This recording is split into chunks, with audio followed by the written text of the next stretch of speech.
ভয় পাবেন না, আনবক্সিং ভিডিও দেখিয়ে আপনাদের কিছু ডেটা নষ্ট করব না। এই ফোনটার বক্সের মধ্যে মোটামুটি কি থাকে ছোট্ট করে দেখিয়ে দিচ্ছে আপনাদের। এই যে টিপিইউ কেসটা দেখছেন, এটা কিন্তু বেশ ভালো একটা অভিনব কিছু আছে। আর এর যে এইসব কাগজপত্র, এগুলো কোম্পানির লোকেরাও পড়ে দেখেন, আমরা তো দেখবই না। এর ডেটা কেবল, চার্জার এগুলো ভালো, normal charger, 5 volt, 2 ampere charger, 2 ঘন্টার মতো লাগে ফোনটা পুরো চার্জ হতে। এই ফোনটা ইন্ডিয়াতে 2 জিবি 32 জিবি আর 4 জিবি 64 জিবি ভেরিয়েন্টে পাওয়া যাচ্ছে। আমাদের কাছে 4 জিবি 64 জিবি ভেরিয়েন্টটা আছে। আর এই ভেরিয়েন্টে প্রসেসর আছে হিলিও P22। কিন্তু যেটা কম দামি ফোন, কম রেঞ্জের ফোন, সেটাতে কিন্তু প্রসেসর আছে হিলিও A22। তো এই প্রসেসরটা P22 মোটামুটি আমরা জানি যে কোয়ালকম স্ন্যাপড্রাগনের 626 প্রসেসরের সাথে মোটামুটি সমান। আর এই ফোনটাতে যেটা সব থেকে উল্লেখযোগ্য কথা, যেটা প্রথম থেকে আপনারা মাথায় রাখবেন, আমি বলে রাখছি, এটার স্ক্রিন কিন্তু ফুল HD+ নয়, এটা কেবলমাত্র HD+, যেটা এই দামের ফোনে বা এর থেকে আরেকটু কম দামের ফোনে হতেই পারে। তবু ভালো হলে সেটা তো অবশ্যই ভালো। টেকনো আইফোন ফোনটা কেমন ফোন আজকের ভিডিওতে আমরা জানবো। এমনিতে তো বলে দিতে ইচ্ছা করে একদম বাজে ফোন, পচা ফোন, যাচ্ছে তাই ফোন, কারণ এটা তো কম দামি বাজেট রেঞ্জের ফোন। এদেরকে বাজে বলাটা খুব সোজা। এই কোম্পানিটা এমন কিছু বুদ্ধি করে গেম সাজিয়েছে, গুটি সাজিয়েছে, যে সেখানে এই ফোনটাকে এক কথায় বাতিল করে দেওয়া যাবে না। এই ফোনটার সাথে এই যে টিপিইউ কভারটা আছে, এটা ভালো কভার, নতুন রকম একটা কিছু করার চেষ্টা করেছে। তো এই ফোনটার মধ্যে এই নতুন কিছু করার চেষ্টা, যে আমি একটা ভালো কিছু, অন্য কিছু দেবো আমার গ্রাহকদের, সেই চেষ্টাটা একটা বুদ্ধিদীপ্ত চেষ্টা নজরে পড়ে।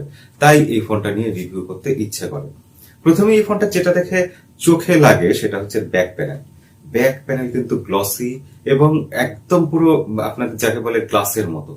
গ্রেডিয়েন্ট ফিনিশ দেখে বোঝাই যাবে না এটা পলিকার্বনেট, প্লাস্টিক, কিন্তু দেখতে দুর্ধর্ষ। সাইড গুলো কার্ভড, একদম সুন্দর, হাতে নিলে দারুণ ফিলিং। এবং এইখানে হাতে নেওয়ার ব্যাপারে একটা কথা বলার আছে। আমাদের সাইকোলজি কিরকম কাজ করে দেখুন। এই ফোনটা খুব হালকা, কিন্তু আমরা যখন 70-80 হাজার টাকার ফোন কিনি, তখন মনে হয় যে এই ফোনটা হালকা, খুব ভালো ব্যাপার, কারণ এটা একটা দামি ফোন, এতে দারুণ টেকনোলজি ইউজ করা হয়েছে, তাই এটা হালকা। আর এই ফোনগুলো হাতে নিয়ে আমাদের মনে হয় এটা একটা বাজে ফোন, এর জিনিসপত্রের কোয়ালিটি একদম চিপ, একদম সস্তা জিনিস, তাই জন্য এটা হালকা। তো যাই হোক, এই ফোনটা হালকা এবং সেটা একটা ভালো ব্যাপার। এই ফোনের ব্যাক সাইডে তো আমরা দেখলাম গ্রেডিয়েন্ট ফিনিশ, এবং যেটা ভালো ব্যাপার, এখানে আছে ফিঙ্গারপ্রিন্ট সেন্সর। এই এই রেঞ্জের অনেক ফোনে কিন্তু ফিঙ্গারপ্রিন্ট সেন্সর দিচ্ছে না, এর কম্পিটিটর যারা, তারা কিন্তু ফিঙ্গারপ্রিন্ট সেন্সর দিচ্ছে না। এই ফোনটার আরেকটা জিনিস হচ্ছে ট্রিপল রেয়ার ক্যামেরা, এর হাইলাইটেড ফিচার, সেই প্রসঙ্গে পরে আসছি।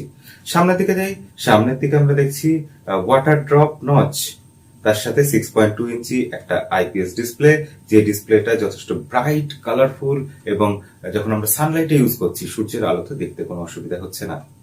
কিন্তু এর চারদিকে, সাইডের চারদিকে দেখুন বেজেলস কত বড় আছে, নিচে চিন কত মোটা। কি রেডমি নোট 7 প্রো কে মনে করিয়ে দিচ্ছে না? তো যা আছে আছে, কিন্তু সেটা ভালো। এই ফোনের এই দামে এটা একটা ভালো দেখতে ডিসপ্লে সহ ফোন। তলায় আমরা দেখছি 3.5mm জ্যাক আছে, এখানে ইউএসবি, মাইক্রো ইউএসবি পোর্ট আছে, এখানে অডিও আউটপুটের জন্য স্পিকার গ্রিল আছে। এই সাইডে আছে পাওয়ার অন অফ বাটন, তারপর ভলিউম আপ ডাউন বাটন, আর এদিকে আছে সিম ট্রে। ভিডিও এখন অব্দি কেমন লাগছে? যদি ভালো লাগে তাহলে লাইক বাটনটা টিপে বাকি ভিডিওটা আবার দেখতে শুরু করুন। তাহলে এবার আমরা এর ভিতরের দিকে যাই। ভিতরে এখানে আছে হাই ওএস টেকনোর একটা নিজস্ব মানে কাস্টমাইজড রম, যেটা অ্যান্ড্রয়েড 9 এর উপর বেস করে তৈরি হয়েছে, মানে অ্যান্ড্রয়েড পাই। তা এর মধ্যে একটা অ্যাপ ড্রয়ার আছে, মানে দেখুন এর ভিতরে অ্যাপ ড্রয়ার। চাইনিজ ফোনগুলোতে কিন্তু এই অ্যাপ ড্রয়ারটা আমরা মিস করি।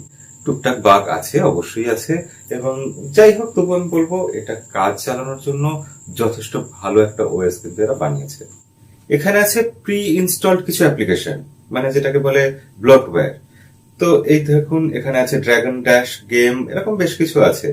তো সেগুলোকে কিন্তু আনইনস্টল করে দেওয়া যায় সহজেই, এটা একটা ভালো ব্যাপার। এখানে অকারণে মেমোরি নষ্ট হয় না। তো এই ফোনে যে ফিঙ্গারপ্রিন্ট সেন্সর আছে, সেটা কিন্তু সুপার ফাস্ট, দারুণ ফিঙ্গারপ্রিন্ট সেন্সর। এবং আজকাল ফোনে কম দামি হোক, বেশি দামি হোক, ফোনে ফিঙ্গারপ্রিন্ট সেন্সর হওয়াটা, ভালো হওয়াটা কোনো ব্যাপারই না। সব ফোনই দিচ্ছে ভালো ফিঙ্গারপ্রিন্ট সেন্সর, কিন্তু এই বাজেটে ফিঙ্গারপ্রিন্ট সেন্সর আছে এবং সেটা ভালো কাজ করছে, এটা দুর্ধর্ষ ব্যাপার। ফেস আনলক সিস্টেম আছে, আমরা ফেস আনলকটা, সেটাকে সেট করে রেখেছি। এখন দেখবো সেটা কিভাবে আনলক হয়, কত তাড়াতাড়ি। তো অন করলাম পাওয়ার বাটন, মুখের দিকে ঘোরাতেই আনলক, আনলক, 1 সেকেন্ড ডিলে হচ্ছে এবং তারপর ফেস আনলক হচ্ছে। ভালো বলতে হয়, অসাধারণ না, খুব ভালো না, কিন্তু ফেস আনলক বেশ ভালো এটাতে। কিন্তু ফেস আনলকের যে আসল পরীক্ষা, চোখ বন্ধ করে এটা আনলক হয় কিনা সেটা এবার আমরা করবো। চোখ বন্ধ করলাম, এটা দেখলাম আনলক হয়ে গেছে, আশ্চর্য। আরেকবার দেখি আমরা তাহলে, এবারও আনলক হলো। তাহলে ফেস আনলকের সিকিউরিটি এটাতে প্রায় নেই, এমনিতেই ফেস আনলকের কিছু সিকিউরিটি নেই। তবু মনের শান্তি হয়তো যে চোখ বন্ধ করে আমার ফোনে ফেস আনলক হয় না, কিন্তু এই ফোনটাতে হচ্ছে। এটাকে কিন্তু টেকনো যদি ঠিক করতে না পারে, এটা একটা বড় ইস্যু। এবার এই ফোনটার ক্যামেরার কথায় আসি, আসল হাইলাইটেড ফিচার ক্যামেরা। টেকনো এই রেঞ্জে এই ক্যামেরা যে দিচ্ছে, 3টে ক্যামেরা, যার মধ্যে ব্যাক সাইডের 3টে ক্যামেরার মধ্যে আছে 13, 8, 2, এই হচ্ছে 3টে ক্যামেরার সেট আপ। তো 3টে ক্যামেরার মধ্যে একটা ডেপথ সেন্সিং, একটা টেলিফটো লেন্স, একটা ওয়াইড অ্যাঙ্গেল লেন্স, যাই বলুন সেরকম ক্যামেরা। তো ক্যামেরার কোয়ালিটি কিরকম সেটা আমরা আউটডোরে গিয়ে দেখবো। আর লো লাইটে দেখুন পারফর্ম, অবভিয়াসলি এটা ভালো করবে না, কারণ এই ফোনে যা ক্যামেরার কোয়ালিটি, যা বাজেটে আমি এই ফোনটা পাচ্ছি আমরা, তাতে বা এই ধরনের ফোনগুলো যা হয়, লো লাইটে সবসময় ক্যামেরা বাজে পারফর্ম করে। তবে আউটডোরে বা ডে লাইটে এর ক্যামেরা ডিসেন্ট, খুব ভালো নয়, তবে মোটামুটি কাজ চলে যাবে আপনার। ফ্রন্ট সাইডের ক্যামেরাটা বরঞ্চ আমি বলবো যথেষ্ট ভালো, 16 মেগাপিক্সেল ক্যামেরা এই নচের মাঝে আছে এবং এটাও কিন্তু ভালো কাজ করছে। এই রেঞ্জের জন্য 16 মেগাপিক্সেলের সেলফি বেশ ভালো বলতে হয়। ব্লার এফেক্ট মানে পিছনটা ওই ঝিলমিলে হয়ে যাওয়া, সেটা সামনের ক্যামেরা বলুন বা পিছনের ক্যামেরা, দুটোতেই ভালো এসছে। এজ ডিটেকশনও খুব ভালো। আর এর ব্যাক সাইডে নর্মাল ফটো যদি তোলেন সেটাও সুন্দর আসছে। আর রোদে বা অন্ধকারে এই যে ডাইনামিক রেঞ্জ, এইচডিআর মোড, এগুলো বেশ ভালো কাজ করছে। এর ক্যামেরাটা সত্যি বলতে হয় আর্টিফিশিয়াল ইন্টেলিজেন্স যথেষ্ট উন্নত মানের। আর এটা আমরা একটা এমনি নর্মাল ফটো তুলেছি, ওই জায়গায় দাঁড়িয়ে যখন ওয়াইড অ্যাঙ্গেলে ফটোটা আমরা তুলছি, দেখুন কতটা জায়গা কভার করছে। এটা কিন্তু দারুণ একটা ফিচার, এটা আমার এই বাজেটের ফোনে খুব ভালো লেগেছে। এটা এই ফোনের ভিডিও স্যাম্পল। ভিডিও কোয়ালিটি খারাপ বলবো না, তবে ইআইএস সাপোর্ট নেই এবং ডে লাইটের জন্য ঠিক আছে, লো লাইটে চলবে না একেবারেই। এই ফোনে প্রচুর আর্টিফিশিয়াল ইন্টেলিজেন্স আছে, বা দারুণ স্টিকার আছে, একদম ভর্তি করে দেওয়া আছে, মন খুলে এনজয় করতে পারবেন। কিন্তু ক্যামেরা নিয়ে যদি শেষ কথা বলতে হয়, তাহলে বলবো এই ফোনের ক্যামেরা লো লাইটে অতটা ভালো নয়, প্রচুর গ্রেন আসে। কিন্তু যদি ডে লাইটের কথা বলেন, ডে লাইটে এই ক্যামেরাটা বেশ ভালো পারফর্ম করেছে। বিশেষ করে এর ওয়াইড অ্যাঙ্গেল লেন্সটা আমার খুব পছন্দ মতো লেগেছে এবং এটা ভালো ইউজফুল। এবং এই ফোনের ভলিউমটা দেখুন, এই ফোনের ভলিউমও কিন্তু যথেষ্ট ভালো। ভিড় জায়গায় আমি ইউজ করে দেখেছি, এর ভলিউম শুনতে অসুবিধা হয় না, রিং শুনতে অসুবিধা হয় না।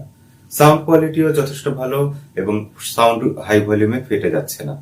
এই ফোনে প্রসেসর কিন্তু আছে মিডিয়াটেকের P22, যেটা আমি বলবো একদম জাস্টিফাইড নয়, একদম মানা যায় না।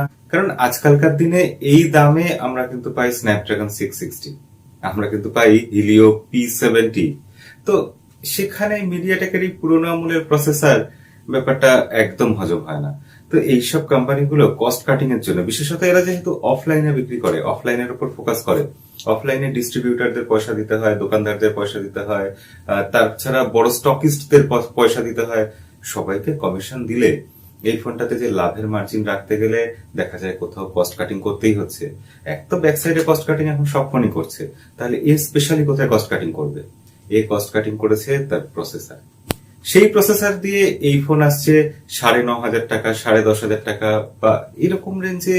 ইন্ডিয়ান কারেন্সিতে আমি বলছি, বাংলাদেশে সেটা আরেকটু না হয় বেশি হবে, 2-3 হাজার টাকা আরো বেশি, 12,000 টাকা, 16,000 টাকা এরকম হবে। তো সেটা আমার মনে হয় না যথেষ্ট ভ্যালু ফর মানি হচ্ছে।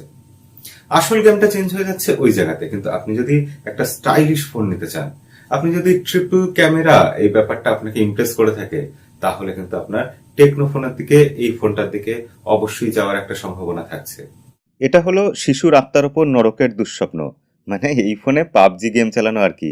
দেখছেন তো, হালকা ফুলকা মাঝে মাঝে ফ্রেম ড্রপস আছে, ল্যাগিংও টুকটাক আছে। তাও এটা আবার হায়ার ভেরিয়েন্ট, এখানে হিলিও P22 প্রসেসর আছে। আর যখন লোয়ার ভেরিয়েন্ট মানে হিলিও A22 প্রসেসর দিয়ে আমরা গেম খেলতে যাব, একদম লোয়ার গ্রাফিক্সেও, তখন কি হবে বুঝতে পারছেন? এটা লোয়ার গ্রাফিক্সে গেমটা চলছে, এইরকমই বড়জোর আপনি ইউজ করতে পারেন পাবজি গেমটা। সোজা কথা, এটা গেমিং এর জন্য স্মার্টফোন নয়। আপনি গেমিং এই ফোনটায় করতে পারেন, খুব জোর জবরদস্তি করে হলেও চালিয়ে দিতে পারবেন। শেষ সিদ্ধান্তে পৌঁছানোর আগে আমরা এই ফোনের যারা কম্পিটিটর আছে তাদের নামটা একবার শুনে নিয়ে আসুন। তাদের নাম হচ্ছে Realme C2, Realme 3, Redmi note 7, Redmi 6 pro, Redmi 6।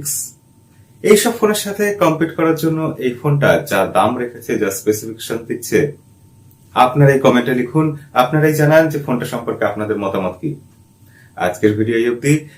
আগামীকাল নিয়ে আসবো টেকনোর আর একটা ফোন, টেকনো ক্যামনের iSky3, এই ফোনটার রিভিউ।